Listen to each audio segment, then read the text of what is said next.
o tema é Jesus está voltando. Amém. Eu acredito que você espera pela volta de Jesus. Quantos aqui aguardam a volta de Jesus? Diga comigo, eu espero ansiosamente a volta de Jesus. Porque, irmãos, se tem algo que nós mais almejamos, é estarmos com Ele na glória. E como disse bem a pastora Sandra aqui, estarmos com Ele sem passarmos pela morte. Porque o cristão, quando morre sem Deus, ele vai para o céu, mas ele passa pela morte. Passa por aquelas horas que sente os pés gelados, passa por aquelas horas que sente todo aquele calafrio, e a hora que o mestre diz, venha, não é? E tem até pessoas que sofrem, não é verdade? Às vezes tem uma circunstância na vida e parte para a eternidade debaixo de muito sofrimento. Nós almejamos o arrebatamento, que vai se dar com a vinda de Jesus. Então hoje eu vou pregar sobre algumas advertências sobre a volta de Jesus. Na próxima semana eu vou pregar sobre o arrebatamento. Eu vou explicar exatamente como vai se dar o arrebatamento.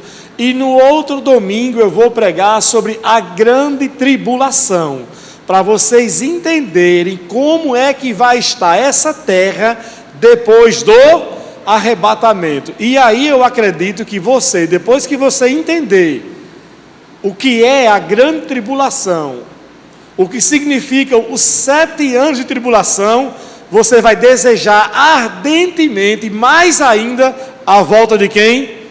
De Jesus. Talvez seja por isso que algumas pessoas não compreendam o que é que vai acontecer com esta terra após a volta de Jesus.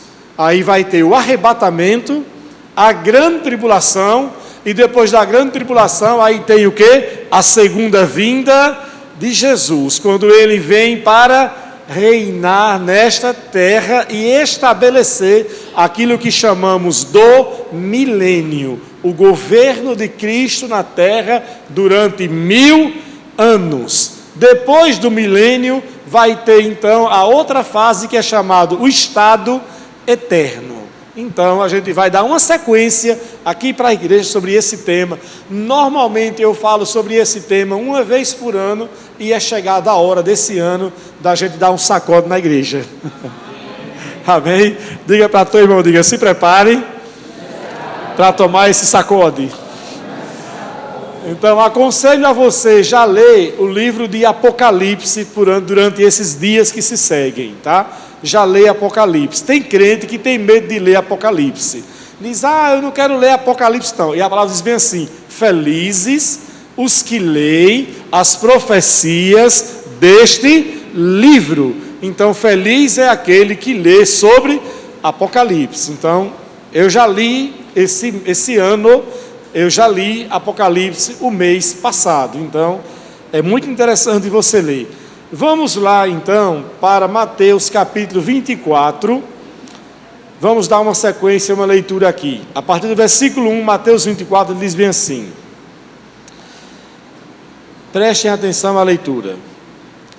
Quando Jesus saía da área do templo, seus discípulos lhe chamaram a atenção para as diversas construções do edifício. Ele, porém, lhes disse, estão vendo todas essas coisas, essas construções? Eu lhes digo a verdade, elas serão, o que, amados? Completamente demolidas. Não restará pedra sobre pedra. Mais tarde, Jesus sentou-se no Monte das Oliveiras. Seus discípulos vieram até ele em particular e perguntaram, diga-nos, quando isso vai acontecer? Que sinal indicará a sua volta e o que, amados? E o fim dos tempos. Prestem atenção. Jesus chegou para os discípulos e disse bem assim: vocês estão vendo este templo? Vai acontecer o quê? Não ficará pedra sobre pedra. Ele vai ser totalmente o quê? Demolido, destruído. Os discípulos até ficaram assim: nossa, será que isso realmente vai acontecer mesmo, né? Um templo desse, de uma magnitude dessa, um templo que estava, que servia para o culto do judaísmo, mas eles estavam debaixo do controle do Império Romano, e o Império Romano protegia, de uma certa forma, o templo. Mas no ano 70, depois de Cristo, acontece o que, amados? O templo é o que? Destruído, totalmente incendiado. E os objetos de ouro que tinha no templo se misturam com o que? Com o barro dos tijolos da construção do templo. E as pessoas então agora começam a esmiuçar, a quebrar cada pedra do templo para poder fazer o quê? Para poder garimpar o quê? O ouro. Aí disse Jesus: não vai ficar pedra sobre pedra. Aconteceu exatamente como ele disse que iria acontecer. Então, essa profecia, ela vai se cumprir ou já se cumpriu? Já se cumpriu. Se essa profecia já se cumpriu, o que vai se dar das outras? O que vai se dar das outras profecias? Também vão, que amados? Vão se cumprir. Então, Jesus agora, os discípulos depois em particular, diz: mestre, qual é o sinal que vão acontecer essas coisas que você está dizendo? E ele então disse bem assim: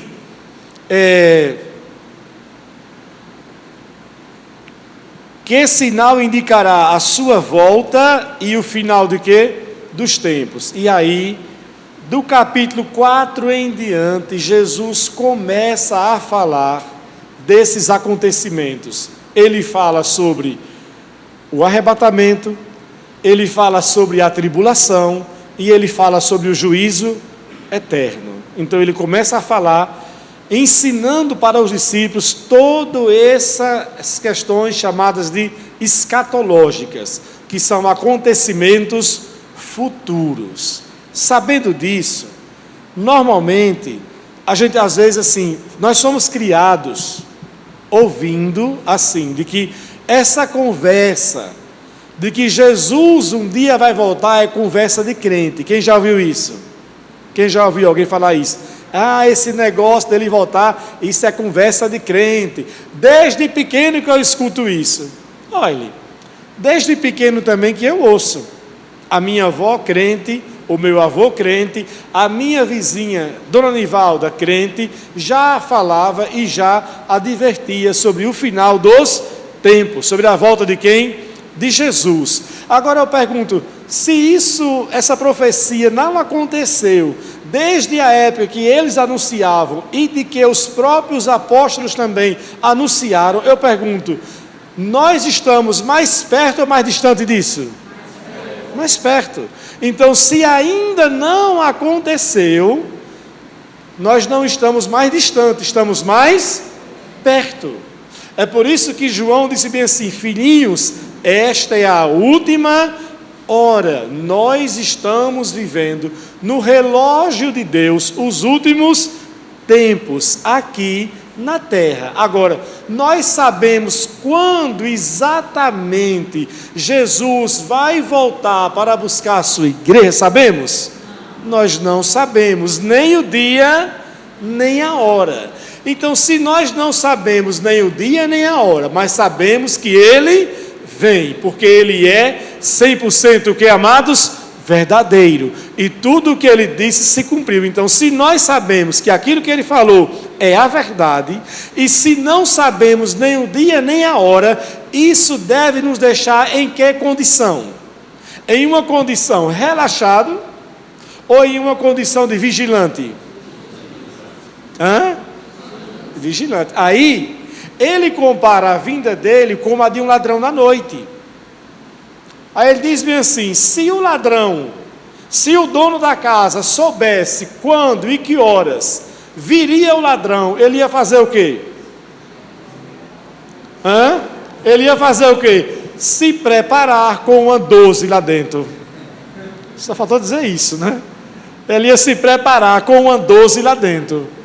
Pronto, estava preparar a casa, botar lá como Natan 2 pitbulls daquele pesado lá dentro, né? Botava os pitbulls lá dentro e ainda botava o quê?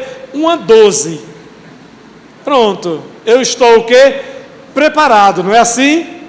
Mas normalmente quando acontece um arrombamento, a pessoa não estava o quê? Preparada, viajou, não é? Porque não sabe o dia nem a hora. Então, Jesus está dizendo que nós devemos manter uma posição de vigilância. Amém? E isso não nos pode nos deixar em uma condição o quê? Relaxado. A gente tem que estar o quê? Pronto. Amém? Diga, eu devo estar pronto. Amém? Por quê? Porque quando Jesus voltar, quando Ele vier buscar a igreja, no arrebatamento, não vai dar tempo de fazer nada, irmãos. Não dá tempo da pessoa dizer assim, deixa eu ler aqui a Bíblia. Deixa eu ajeitar isso aqui a minha vida. Deixa eu me consertar com Deus. Não vai dar tempo. A vinda de Jesus, o arrebatamento, tema da próxima semana, vai se dar em milésimos de segundo. Assim, pronto.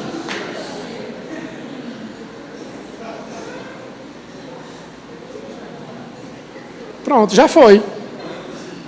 Assim. E só. Dá tempo alguma coisa depois disso? Dá tempo. Vai ser assim. Pronto. Aí você vai procurar a pessoa do seu lado, que de repente era uma pessoa cristã e você não. Cadê? Já foi. O pai vai procurar o filho que estava numa idade da inocência, e a criancinha foi o quê? Levada.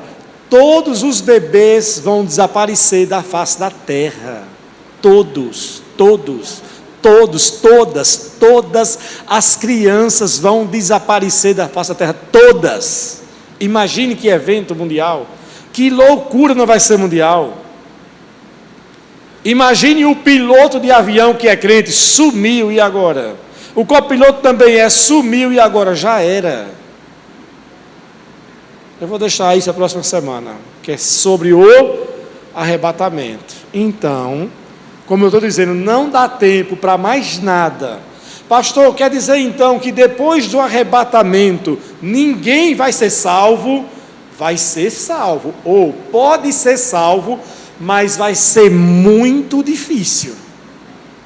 Porque se a pessoa não está aceitando hoje, que é a dispensação da graça de Deus, com o Espírito Santo se movendo, com os testemunhos, com o calor dos irmãos da igreja, imagine como não vai ser difícil para aceitar. Primeiro, vai ser muito difícil encontrar uma igreja funcionando, porque o anticristo vai deixar uma de pé, a menos que ele controle,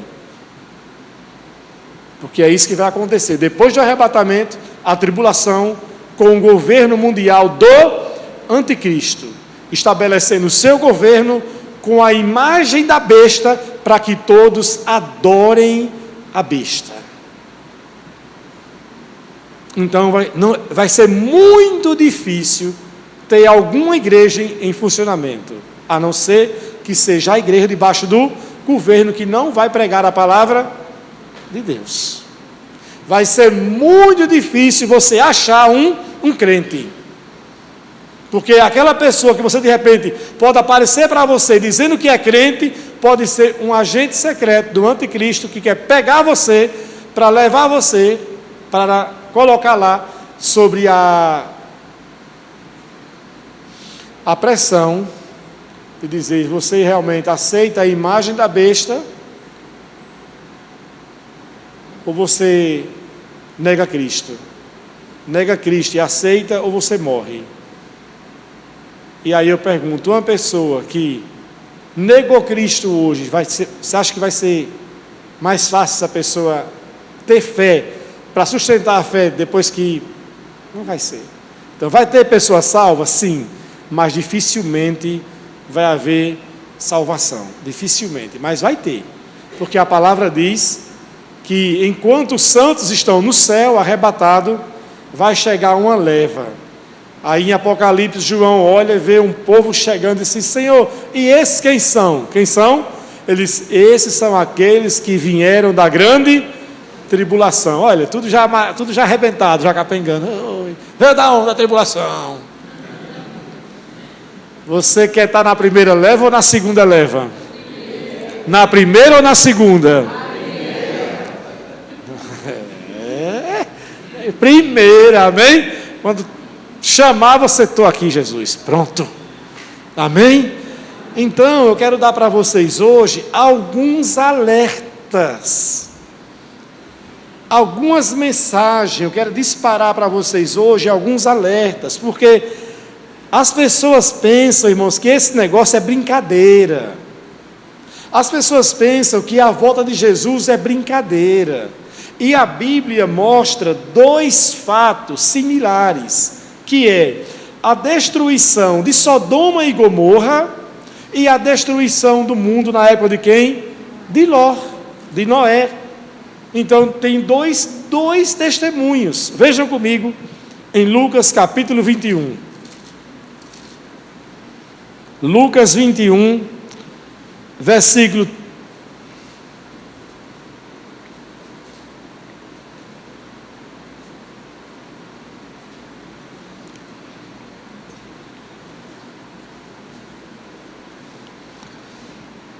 Diz bem assim, Lucas 11,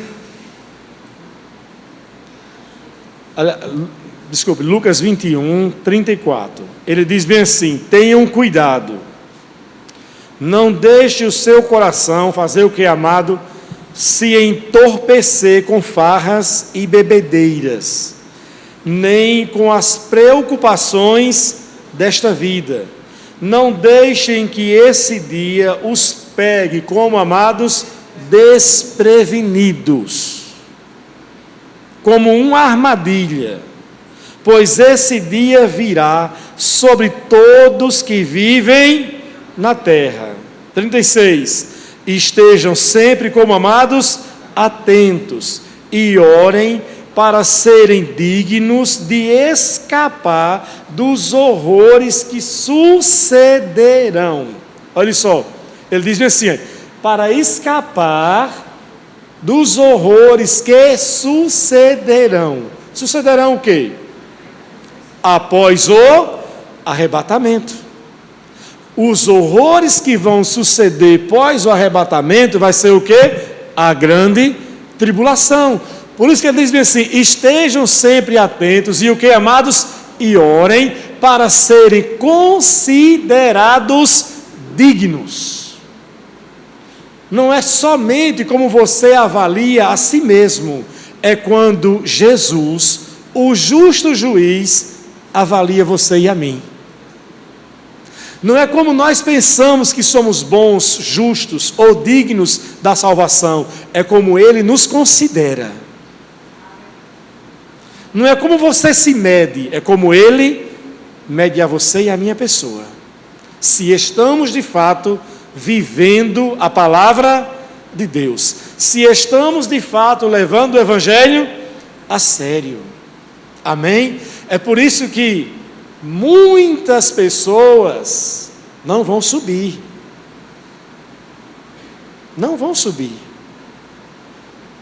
porque existe muito cristão de fachada,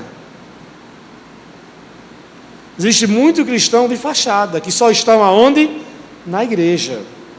Ou não estão na igreja e pensam que estão em Deus, mas não estão na igreja, mas estão em Deus. Não, mas Deus sabe do meu coração. Vai ser ruim.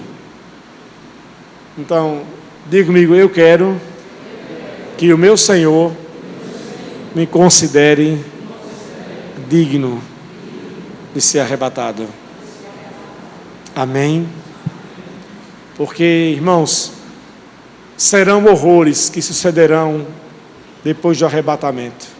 Serão horrores. E como as pessoas não levaram a sério na época de Noé, como as pessoas não levaram a sério na época de Ló, assim vai ser.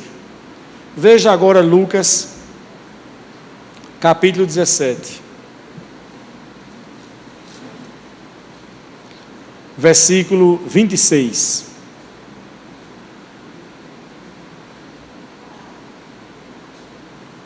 Diz bem assim, todos encontraram? Está aí, não é? Quando o Filho do Homem voltar, será como no tempo de quem, amados? De Noé.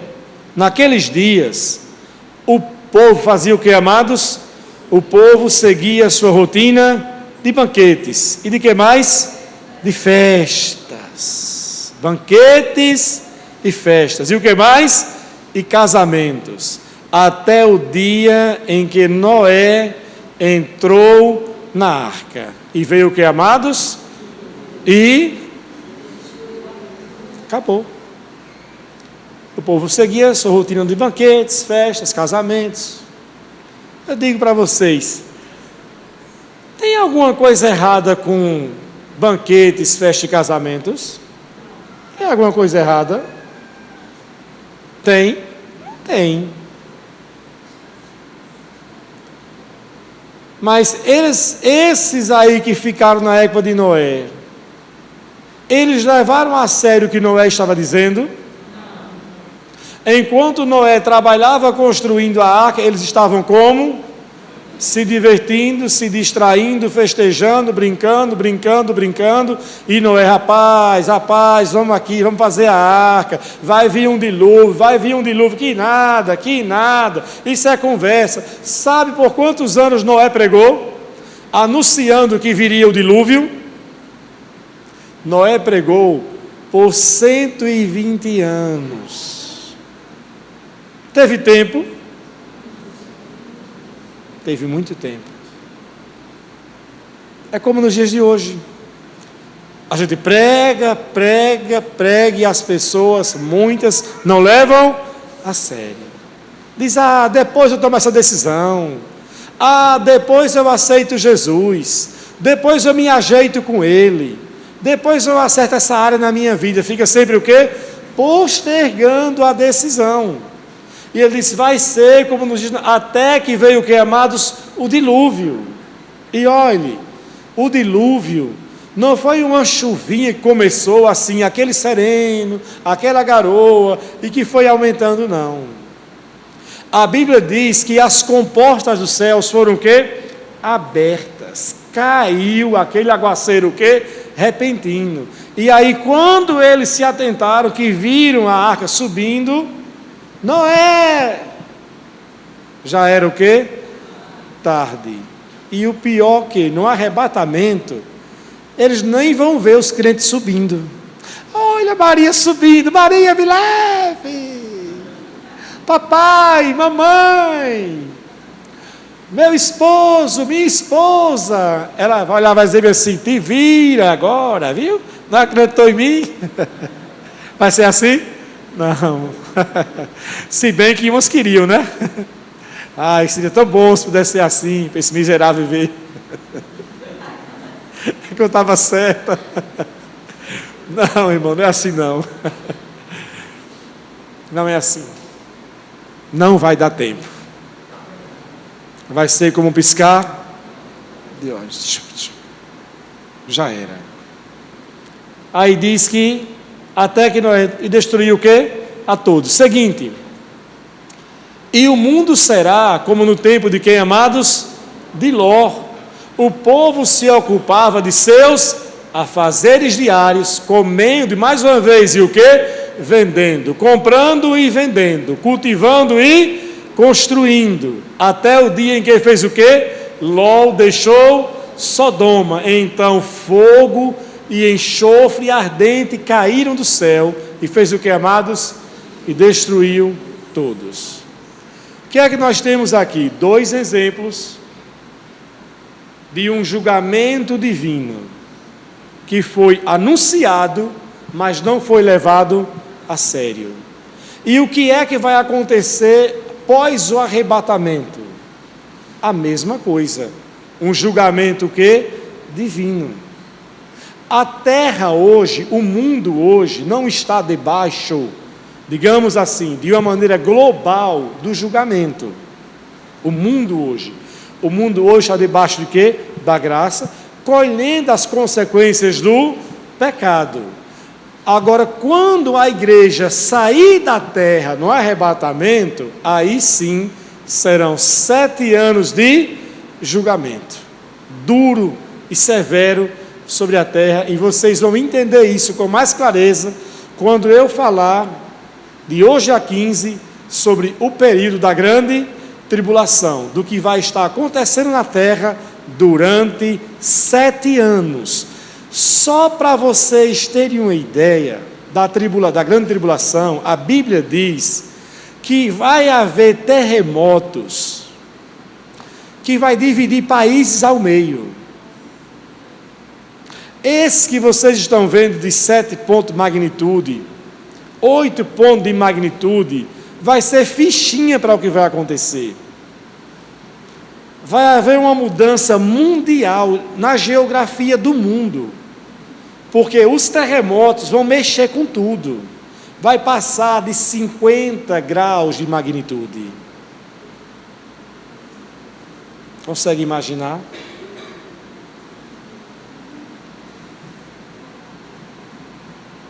Então, diga comigo, eu preciso ficar ligado. Aí agora eu digo, Jesus está voltando. Não diga não.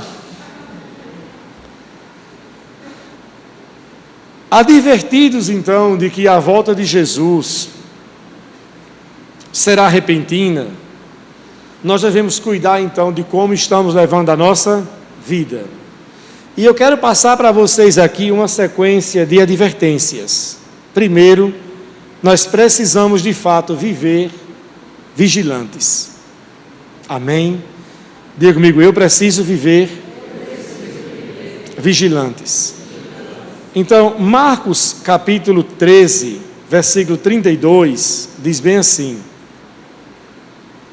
Marcos 13, 32. Ele diz: contudo, ninguém sabe o dia nem a hora em que essas ocasiões acontecerão, nem mesmo os anjos do céu, nem o Filho, somente quem, amados, o Pai sabe. E uma vez que vocês não sabem quando virá esse tempo, faça o que, amados? Faça o que, amados? Vigie e fiquem atentos. Então, nós precisamos manter uma vigilância constante. Vigilância constante em que sentido, pastor? Vigilando sempre pela nossa vida espiritual. Vigilar tipo assim, eu estou vivendo de fato o Evangelho, eu estou caminhando de fato como um cristão, a minha vida de repente está saindo do trilho, eu estou saindo de repente do caminho, alguma coisa está acontecendo na minha vida que está me tirando do caminho. Então, pela vigilância, eu vou voltar o quê? Rápido. Então, isso é estar como, amados, vigilante. Está atento, está orando, está buscando, está adorando, servindo a Deus. É uma condição de vigilância. Então, quando você realmente vê que um cristão está assim meio que esquisito na fé, você fala, rapaz, vigie, não dê lugar para o diabo não, vigie, preste atenção. A palavra diz que o diabo ele anda como que, amados? Como leão. Não é? Ao nosso derredor, fazendo o que, amados? Rugindo, procurando uma besta para ver se pode o que? Devorar. Então, vigilância. Segundo, você tem que se manter sóbrio. Observe que naquele texto diz que eles perderam o que? A sobriedade. Eles se entorpeceram com sujeiras. E nós precisamos manter, irmãos, a sobriedade. a consciência. A palavra diz em Romanos que nós devemos servir a Deus com toda a nossa o quê? Consciência. Abra comigo em 1 Pedro, capítulo 5. 1 Pedro 5. Veja comigo esse texto. Versículo 8 e 10.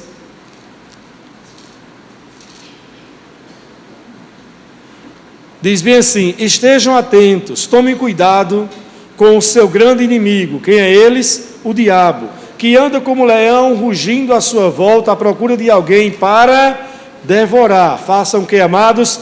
Permaneçam firmes contra ele e sejam fortes. Lembre-se que seus irmãos em Cristo em todo o mundo estão passando pelos mesmos sofrimentos. Olha o que ele diz: Deus, em toda a sua graça, os chamou para participarem de sua glória eterna. Por meio de quem?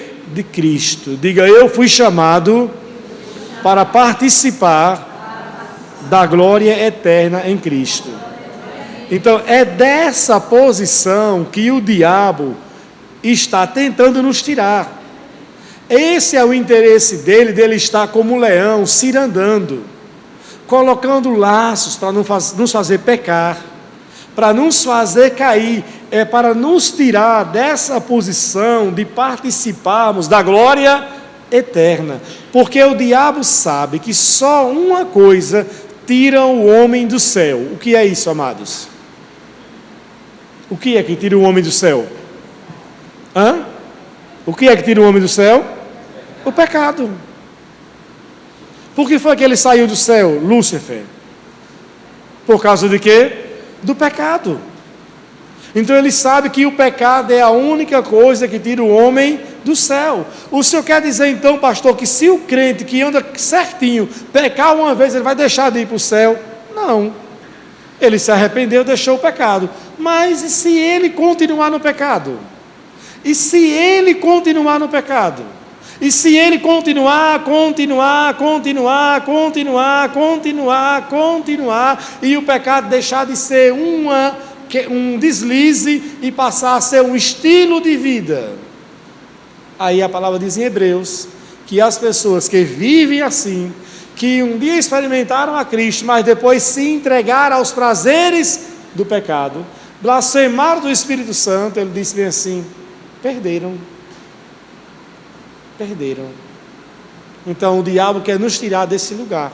Por isso que eu e você temos que nos manter como sóbrios. Amém? Sóbrios, vigiando, se enchendo sempre do Espírito Santo. Diga comigo: vigiando e sendo sóbrio. Outra coisa também é manter-se cheio do Espírito Santo. Irmãos, não tem outra escapatória para o crente viver bem com Deus se não for cheio do Espírito Santo. Em Efésios 5,14 diz assim: desperta tu que dormes, levanta entre os mortos e Cristo te iluminará. Então assim, saia dessa condição de frieza, se encha permanentemente do Espírito Santo. Um cristão cheio do Espírito Santo, eu pergunto, é um cristão fraco ou forte? Forte em Deus. Um cristão cheio do Espírito Santo não é uma pessoa que fica capengando, é uma pessoa que sabe muito bem o que Deus quer da vida dela. Sabe muito bem, porque está constantemente se enchendo do Espírito Santo. Agora, aquele que não vive se enchendo do Espírito Santo, ele precisa sempre ser carregado por outros. Mas aquele que vive cheio do Espírito Santo, ele é uma influência nesse mundo. Amém? Diga: eu quero viver me mantendo cheio do Espírito Santo. E aí vem outra coisa, que é servir a Deus com fervor. Romanos 12:11 diz bem assim: no zelo não sejais remissos, mas devemos ser fervorosos de espírito. Servir a Deus com fervor. Então, quando você se enche do Espírito Santo, você se mantém como, amados? Fervoroso. Você não é um crente frio, você não é um crente morno, você é um crente fervoroso. Está sempre com a temperatura em Deus elevada. Quantos podem dizer amém? Amém. Aí, além de você ser fervoroso, uma outra coisa que tem que nos manter vigilantes é congregar fielmente. Veja o que diz Hebreus 10, 25. Bota aí, por favor. Hebreus 10, 25.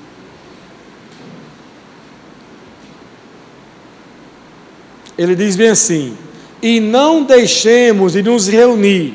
Outras traduções diz de congregar, como fazem alguns. Mas faça o que, amados? Encorajemo-nos mutuamente, sobretudo agora que o que, amados? Que o dia está próximo. Outras traduções diz agora que o dia, o que, amados? Se aproxima. Então, já que nós estamos nos aproximando da volta de Jesus, aí o autor de Hebreus diz bem assim: amados, não deixe de se reunir, não deixe de congregar. E nessa época aqui, sabe qual era o contexto, como eles congregavam? Não era somente no templo, eles congregavam nas casas e aonde mais? No templo. Não era assim em Atos? Eles congregavam aonde? Nas casas e no templo. Aí ele diz assim: visto que se aproxima esse dia, não deixe de congregar. Agora eu pergunto, um crente que deixa de congregar, se Jesus voltar, ele vai subir ou não?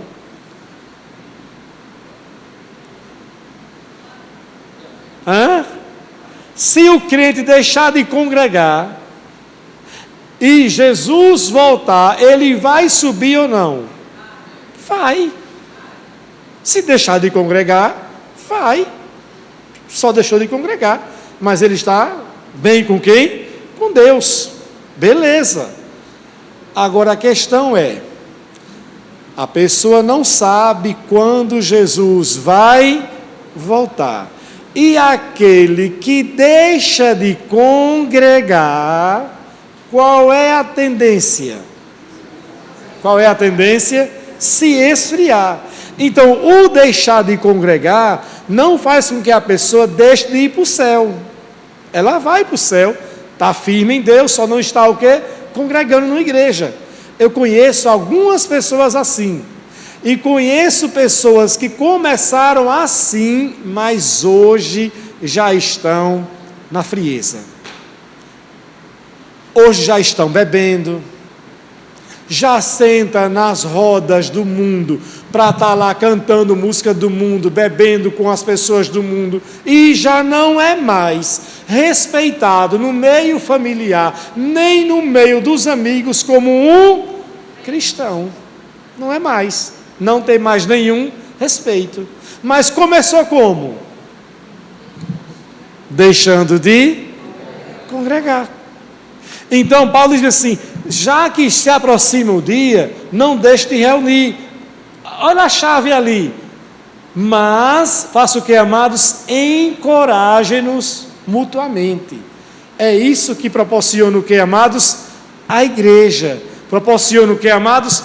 Interação, relacionamento, encorajamento, amém? Vamos buscar, vamos orar, vamos para a igreja. Você está bem, não é assim? Leia uma palavra, leia o livro, está na atmosfera, louvando, adorando, e Deus tocando, renovando, se quebrantando, chorando, se arrependendo. Então, o congregar libera essa unção que vai encorajando o que, amados?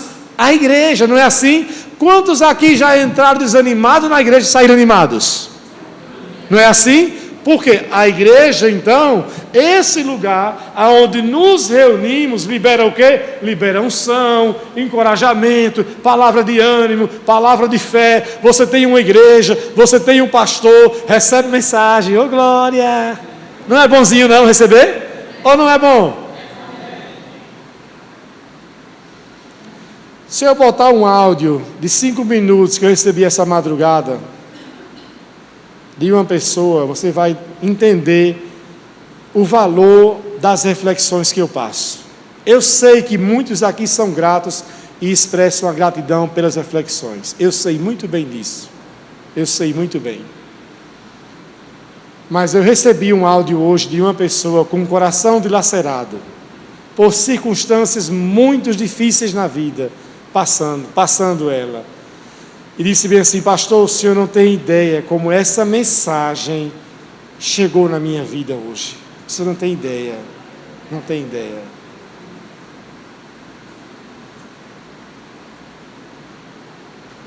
Então nós cuidamos de quem? Cuidamos daqueles que estão congregando na igreja, ou nós cuidamos daqueles que estão aí no... Não. Os que deixam a igreja, não é a minha responsabilidade como pastor cuidar. Qual é a responsabilidade do pastor? Qual é? Qual é? Qual é? Cuidar das ovelhas, das ovelhinhas, como Eliane também. Não é? A principal função do pastor é cuidar de quê? Das ovelhas. Agora, em Aracaju tem muitas ovelhas, sim ou não? Sim. Nessa região tem muitas ovelhas, sim ou não? E eu então tenho cuidado de todas elas. Cuidar de quem? Das ovelhas que são deste aprisco. Então, quando a ovelhinha chega e fala: ai pastor, o meu tempinho acabou, eu estou indo para outro apriscozinho. Tá bom. Oh pastor, meu tempinho acabou, eu estou saindo do aprisco aqui. E você vai para onde? Eu não sei para onde eu estou indo. Não sabe não? Não, então agora é por você, a sua vida é por você e Deus agora, tá? Deus tome conta agora. Porque a palavra diz que a função do pastor é zelar pelas ovelhas, e por elas eu prestarei o quê? Contas.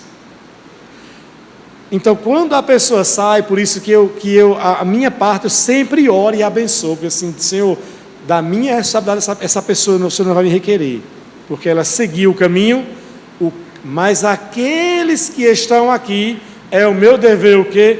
Cuidar, encorajar, instruir, promover conferência, curso, promover a palavra, os cultos, alinhar, instruir, treinar os pregadores, a equipe auxiliar, a liderança, para fazer melhor, para servir melhor, para apacentar melhor, para cuidar de vocês, para encorajar vocês, porque são os benefícios quando você congrega. Uma vez uma pessoa disse assim para mim, disse: eu gosto muito de ir para a igreja não, eu gosto de acompanhar pela internet. Não foi nem na época da pandemia, foi na época do Diante do Trono. Eu gosto mesmo de acompanhar, eu gosto de Ana Paula Diante do Trono. Eu digo: tá bom, então siga Ana Paula. E quando a coisa apertar para o seu lado, vai atrás dela. Não é assim? Vai atrás de Ana Paula, vai atrás dela. Para ver se ela vai pegar um avião, né, para Minas Gerais, e vai bater aqui em Aracaju. Vai atrás dela. Não tem gente que é assim? Agora eu congrego pela internet, eu tenho a igreja da internet. Tá bom. Quando a coisa apertar, vá atrás do seu pastor da internet. Vá atrás dos irmãos virtuais da onde? Da internet. Então, amados, congregar é bênção. Diga comigo, congregar é bênção. Então, é uma coisa que vai alinhar sempre você na palavra. Você está o quê? Congregando. Congregue o máximo que você puder. Congregue o máximo que você puder. Tem uma coisa para que você congregar e chegar no primeiro domingo do mês, participar da ceia do Senhor. Sim ou não? É maravilhoso. Mas eu já vi pessoas que passaram 4, 5 meses sem tomar ceia e nem sentem falta. Por falar nisso, pense você aí, qual foi a última vez que você tomou ceia? Qual foi a última vez que você tomou a ceia? Não se lembra? Está ruim se não se lembra. Eu disse que a mensagem de hoje seria o que, amados? Advertências para a igreja. Amém? E como cristãos, nós devemos desejar a ceia do Senhor, porque é o memorial que ele diz bem assim: tomem até que ele venha, em memória de mim, até aquele dia em que o Senhor lá no céu vai ceiar conosco, amados. Jesus com um corpo glorificado e nós como a igreja também com nossos corpos glorificados, cearemos com quem? Com Ele. Por isso, quando você come o pão e toma o cálice, você está dizendo: Senhor, Maranata, venha, Senhor, eu almejo por esse dia. E às vezes o crente passa batido pela ceia e não entra em crise: pastor, eu perdi a ceia, como é que eu faço? E agora, quando é que vai ser a próxima? Estão entendendo? Diga: eu vou vigiar mais. Quantos podem dizer amém? Amém. Então, congregar é bênção. Congregar é bênção. Eu não sei na minha vida o que não é congregar. Eu me converti e já fui congregando na igreja que eu fiz parte. E desde então, completarei agora, dia 3 de agosto, 30 anos que eu sirvo a Deus. E durante esses 30 anos que eu vou completar servindo a Deus, eu não sei o que é estar um domingo sem ser na igreja. Eu não sei o que é isso. Até quando eu estava de férias com a minha esposa, com meus filhos, estava na igreja. Estava no Rio, na igreja. Aonde estiver, na igreja. Na igreja, eu nunca fiquei de bobeira. Estou o quê? Eu estou de férias. Vai para alguma igreja? Não, estou só de boa agora, estou de férias. Da igreja? Gente, que nunca viu. Você pode viajar, você pode não estar na sua igreja, mas aonde você estiver, eu tenho certeza que vai ter uma igreja. Pode ser nos Cafundó do Brejo, vai ter lá uma Assembleia de Deus, dando glória, aleluia, e se você chegar lá com todo o seu coração focado em Deus, Deus vai falar com você. Amém? Um rapaz uma vez inventou de se desviar, aqui de Aracaju. Vou desviar, quero ser crente, mas não. Para não desviar aqui, eu vou desviar em São Paulo, porque ninguém me conhece. Aí foi para São Paulo. Chegou lá doido para ir para o mundo, para a festa. Aí quando viu os primos, parentes, sábado de noite, os primos chamou ele e falou assim: vamos para um lugar hoje de noite muito bacana. Ele: pronto, rapaz, vamos logo. Vai ser que horas? 7h30, 6h30 estava pronto. Aí um primo pegou o violão, a prima pegou uma Bíblia. Gente, para onde é que esse povo vai? Botou ele dentro do carro. A gente vai para onde? Para uma reunião de jovem. Mas de quê? De igreja. E vocês são crentes? Todos nós nos convertemos aqui. E queremos que você também sirva a Deus. Poxa, não posso nem me desviar mais. Eu sou crente também. Oh, rapaz, que bênção. É assim. Você é amado do Senhor. Para onde você for, Deus vai estar lhe esperando. Amém? Nunca deixe de congregar, irmãos. Nunca deixe. Há situações de saúde, às vezes de trabalho, uma coisa muito assim crítica. Mas mesmo assim, na primeira chance que você tiver, tipo assim: rapaz, eu não fui domingo, mas na quinta eu vou de qualquer jeito. Estou orando, mas eu vou. Eu não vou deixar de congregar de jeito nenhum. Amém, queridos? Por quê? Porque se aproxima aquele dia. Volto a dizer, não é que se você não congregar, você não vai para o céu, mas é bom congregar para você ser alimentado a respeito do céu. Experimentar o céu na terra. Quantos podem dizer amém? Amém. Então eu digo, congregar é uma bênção. Diga, fazer parte de uma igreja é uma bênção. Quantos são felizes aqui da família Palavra da Fé? Amém. A sua vida mudou depois que chegou aqui? Sim ou não? Mudou ou não mudou? Se não mudou, vamos clamar por você agora, em nome de Jesus. Congregar viver em fidelidade. Olha o que diz Apocalipse 2:10, Eric Lima. Apocalipse 2:10. Joga aí na tela. Não tenha medo do que está prestes o quê? A sofrer. O diabo lançará algum de vocês na prisão, a fim de prová-los, e terão aflições por 10 dias. Mas se você permanecer como amados, fiel, mesmo diante do que? Da morte, eu lhe darei o que, amados? A coroa da vida. Quantos podem dizer amém? Amém? Quantos querem chegar naquele dia e receber a sua coroa? Serva boa e fiel, foste fiel até a morte, e aqui está a tua coroa da vida, entregue pelo próprio Jesus Cristo.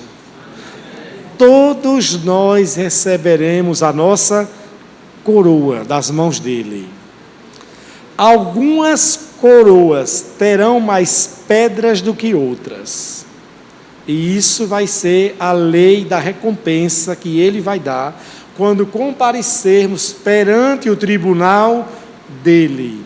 Ele diz que ele vai nos recompensar, ele vai nos dar o quê? O galardão. Olhe como ele é justo, amém? Então ele vai galardoar cada um por aquilo que você fez como cristão, não por aquilo que você fez por fazer, mas por aquilo que você fez comissionado por ele. Aí você vai receber o seu galardão, vai receber a coroa, mas tem o que agora? O bônus da coroa. Essa é a coroa da fidelidade, e ela vai ser adornada de acordo com aquilo que você fizer para Deus. Mas volto a dizer, não é fazer por fazer, é fazer aquilo que ele mandou que você fizesse. A obediência, amém? Ele lhe deu um talento, deu. Foi fiel com o que ele lhe deu com o talento? Fui, meu Senhor. Então aqui está a sua recompensa. Amados, quantas pessoas não se perdem na vida por não serem fiéis? Não que o que eu vou dizer aqui seja tudo, mas é apenas um exemplo. Dentro do que é fidelidade, nós tivemos aqui em nossa igreja uma irmã que foi membro, fundador da igreja, a primeira ovelha, na verdade, depois da minha família, foi essa irmã. E ela, chamada Esmeralda de Aquino. E essa senhora estava com câncer, veio congregar conosco, se reconciliou, cuidei dela, da família dela. E assim que eu comecei a igreja da minha casa, ela começou a dar o dízimo dela, a devolver o dízimo. E eu lembro que quando ela entregou o primeiro dízimo dela, ela entregou, a gente orou, ainda estava na minha casa, e eu trabalhava secularmente, a gente estava usando os dízimos para comprar os equipamentos para a igreja, para no futuro abrirmos a igreja. E essa irmã entregou o dízimo dela, a irmã Esmeralda. E eu disse bem assim, mas irmã, a senhora está muito apertada, como é que vai ser para comprar os seus remédios para o tratamento do câncer? Sabe o que ela disse? Ela disse bem assim, pastor, eu prefiro ficar sem a minha medicação a entrar no céu sem ser fiel. Vou repetir, eu prefiro ficar sem a minha medicação a entrar no céu sem ser fiel. Olha o peso da fidelidade que essa mulher tinha na sua vida. Ela entregou o dízimo. Na mesma noite, eu reuni o grupo que eu tinha, eu, Sandra e mais algumas poucas pessoas. Falei com outros amigos meus e nós conseguimos o valor que foi maior do que o dízimo dela para comprar o remédio dela. E assim ela fazia, ela entregava o dízimo e a gente juntava um outro valor para comprar o remédio dela. Ela sendo fiel e Deus suprindo ela por causa da fidelidade. E tem pessoas, irmãos, que abrem mão da fidelidade nos dízimos, abre mão de ser fiel a Deus no casamento, abre mão de ser fiel a Deus com coisas assim, tão sem valor, irmãos. Pense nisso. Não tem nada nessa terra mais importante do que você ser fiel a Deus. Ouvir dele, servo bom e fiel. Foste fiel no pouco, e o que, amados, sobre o muito eu te colocarei. Então a fidelidade é uma advertência, assim como congregar, ser fervoroso, ser vigilante, manter-se cheio do Espírito Santo. Diga, eu quero ser fiel a Deus. Diga-me, custe o quanto custar. Quantos podem dizer amém? Amém? Sabe o que as pessoas faziam na perseguição da igreja, dos primeiros crentes? Eles entravam na casa dos crentes, a perseguição da igreja. Aí tinha uma família assim. Aí pegava o garoto. Vem aqui, Caio. Pode vir aqui mais. Pegava aqui pelo pescoço, segurava. Pegava o punhal, colocava o punhal no pescoço e dizia bem assim: ou você nega Jesus ou morre. Aí o garoto dizia bem assim: eu não nego Jesus, pode me matar. Mãe, ou você nega Jesus ou o seu filho morre. Aí a mãe dizia bem assim: pode me matar, mas nem eu, nem ele negaremos a Jesus. O carrasco degolava o filho, caía, bufo. Aí até a mãe: e você, mãe? Vai negar ou vai morrer como o seu filho? E a mãe dizia: pode me matar, mas eu não vou negar Jesus. Eu vou ser fiel a Ele. E assim foram cristãos e mais cristãos, tidos como mártires, que perderam a vida, mas não negaram a fé em Jesus. Foram fiéis, fiéis até a morte. Quantos podem dizer amém? Amém. E pessoas hoje que jogam fora a fidelidade por causa de um sexo. Pessoas que destroem o casamento por causa de um sexo fora do casamento. Jovens que se perdem porque se entregam aos prazeres da carne e abrem mão de quê? Da fidelidade. Eu tive um jovem, fui pastor dele, Lucília conheceu, eu creio que Marcos e Eliane conheceram, na igreja presbiteriana. Todo ano, quando chegava o São João, ele se desviava. Todo ano. Ah, pastor, porque é difícil, porque eu gosto do São João, porque é difícil São João, rapaz. Se firme, rapaz, negócio de São João. Mas pastor, eu gosto demais. Mas passava o São João e ele voltava. Aí ficava firme direitinho. Aí chegava o São João, se desviava. E assim ele foi por anos. Eu voltei para Aracaju, estive ainda com algumas pessoas da família dele, e ele continuava com o mesmo comportamento. Voltava, São João se desviava. Numa dessa vai e volta, São João se desvia, vai participar de uma festa junina no interior. Sai de madrugada, o carro capota e ele morre. E agora? Desviado. Foi para o inferno? Só Deus sabe. Foi para o céu? Deixou a dúvida. Porque estava o quê? Desviado. E se tratando de céu e inferno, é melhor você ter certeza para onde está indo. E deixar os seus familiares tranquilos também, sabendo para onde você foi. Porque eu sei que é difícil para a família ter que lidar com uma pessoa que fala assim: ah, rapaz, eu adverti tanto, eu preguei tanto para essa pessoa brincou.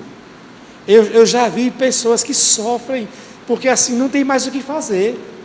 A religião manda fazer uma missa depois, porque diz que o cara vai ficar num lugar chamado lambo.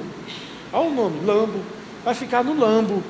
O lambo é um lugar intermediário para aquele que não é bom para ir para o céu, mas não é ruim para ir para onde? Para o inferno. Aí ele fica no lambo, para poder ser o quê? Purificado pelas rezas, pelas missas, e tanta coisa, aí depois de purificado, então ele vai para o céu. E a palavra não diz que é assim, a palavra diz que depois da morte, segue-se o juízo. Fechou os olhos aqui, já era. Vai abrir os olhos, aonde? Aonde? Para onde foi Lázaro? Não Lázaro de Marta e Maria, o mendigo. Para onde foi? Quando fechou os olhos? No seio de Abraão. E para onde foi o homem rico? Para o inferno. Eles não ficaram em um lugar assim, no lambo. Foi decidido já. Quando morre, a decisão é na hora. O juízo é na hora, é céu e inferno. Só que o inferno não é a parada final para o ímpio, não. O inferno é apenas um lugar de passagem, porque o final vai ser no estado eterno, no lago de enxofre, aonde vai ser colocado todos que estão no inferno, junto com a besta, com o anticristo e com um bocado do que não presta, tudo lá sofrendo, no lago de enxofre, no lugar de eterno sofrimento. Sandra, uma época, descobriu que ela tinha alergia a enxofre. A gente caminhando na praia, aí ao caminhar perto de uma região na Aruana, de repente ficou todo empolado, as pernas dela, os braços dela, e começou a dar uma coceira e uma alergia. E a gente corre para a água, e depois de analisar e fazer um atendimento clínico, descobriu que naquela região tem uma grande concentração de enxofre da Petrobras, e por isso que ela tem alergia e teve essa reação. Ela falou, ainda bem que eu não vou para o inferno, porque só um pouquinho de uma alergia dessa, imagina a eternidade. E você? Como está a sua vida, o seu destino? Se você fechar os olhos hoje, para onde você vai?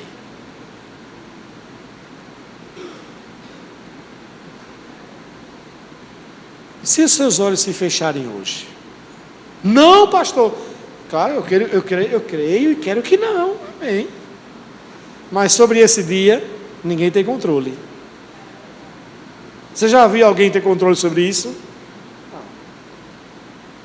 Não. Quando chega a hora, não tem jeito. Por isso que nós temos que manter sempre a nossa, o que, amados?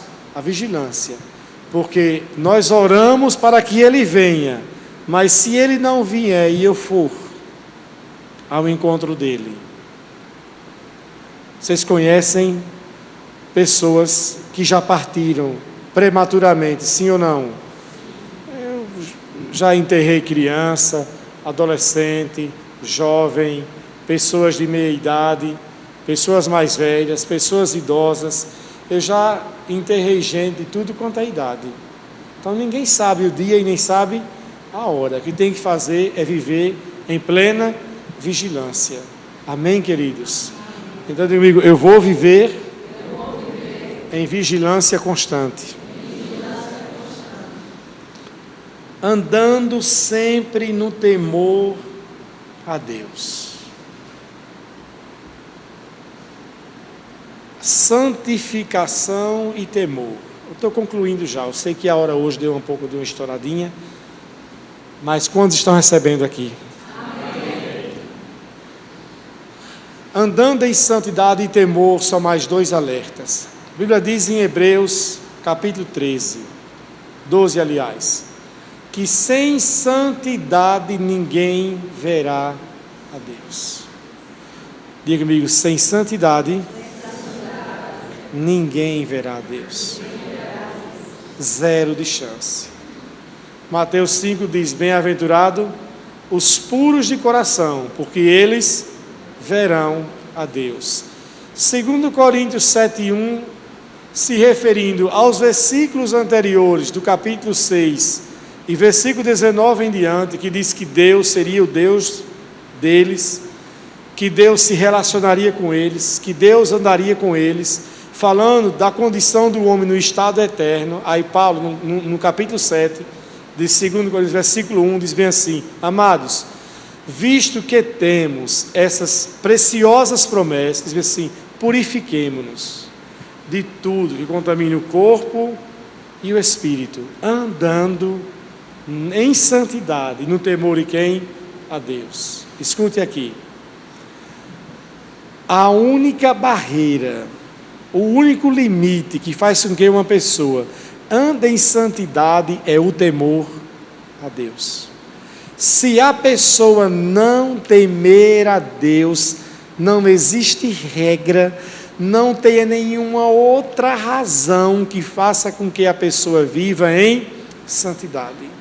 Eu já aconselhei casais, pessoas que tinham problemas de adultério, vício de masturbação e outras áreas no casamento, de tentar assim provar pelo amor da esposa, pelo amor aos filhos, pelo amor da família, pelo testemunho, por tudo, essa pessoa deveria viver em santidade, e mesmo assim a pessoa não conseguiu. Por quê? Porque nada disso sustenta. A única coisa que pode botar um limite para a pessoa realmente não descambar no pecado é o temor a Deus. Se não for temor a Deus, irmãos, não tem jeito. Não tem regra, não tem jeito. Não adianta pegar o camarada e colocar ele dentro de uma casa, trancado, não tem jeito. Ah, você vai ter que fazer assim, vai ter que fazer, regra. Ele vai sim, mas depois vai para onde? Para o pecado. Eu estava lendo hoje, concluindo Gênesis. Qual foi o limite para José com a mulher de Potifar? Qual foi o limite para José? Qual foi o limite para ele? Temor a quem? Deus. O que ele tinha a perder? Assim, numa terra estranha. Fazia no caladinho, ninguém sabia de nada ali. Só ele era, como diz no bem bom. Não era? Quem ia ficar sabendo? Ah, ele governava tudo, mandava em tudo. Mas ele disse o quê? Eu não pecaria contra Deus. Só esse limite. Eu disse, não, esse pecado vai ser contra Deus. Eu não vou ceder à tentação. Eu não vou ceder ao pecado. Essa é a chave para andar em santidade. E você que é casado, pai, ore pelo seu cônjuge. Ore pela sua família. Eu oro sempre por isso, para que o temor de Deus recaia sobre as pessoas. Fala, Senhor, que o teu temor recaia. Que o teu temor recaia. Que o teu temor recaia sobre meu marido, sobre a minha mulher. Mas tem gente que fala assim, vem fazer isso, fala assim, que ele morra. Que se ele for para adulterar, que ele morra. Que ele pegue uma doença e o bilau caia. Ah, pensou? Que oração.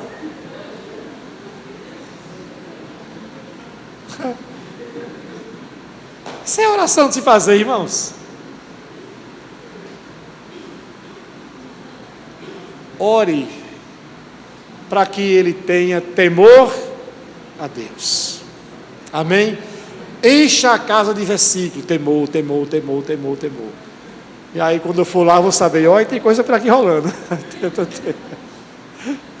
Temor a Deus. Diga, o temor a Deus é o limite. Nunca perca esse temor a Deus, amados.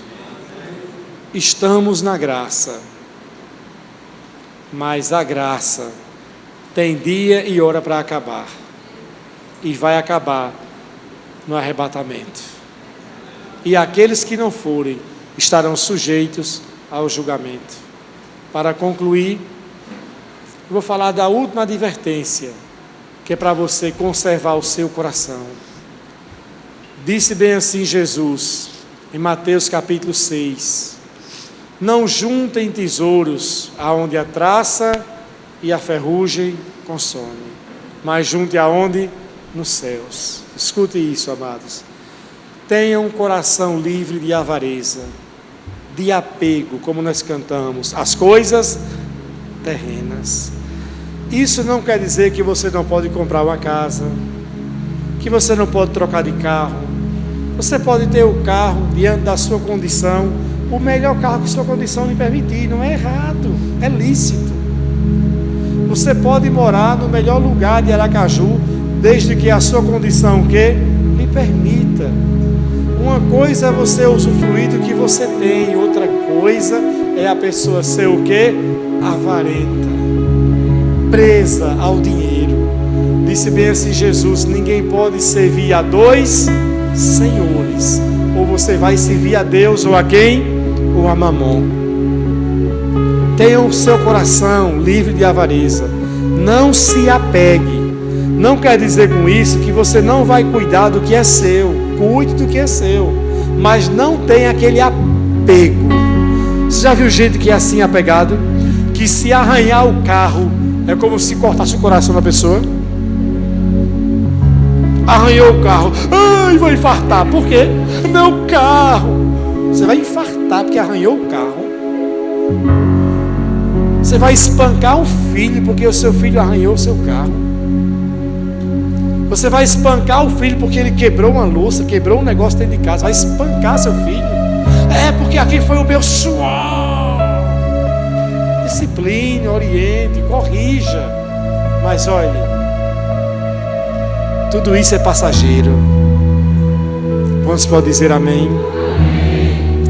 Foi uma bobeira, arranhou, foi sem querer, mas daí morreu, estupiu, porque aconteceu alguma coisa, porque perdeu um dinheiro, porque aconteceu uma coisa ruim.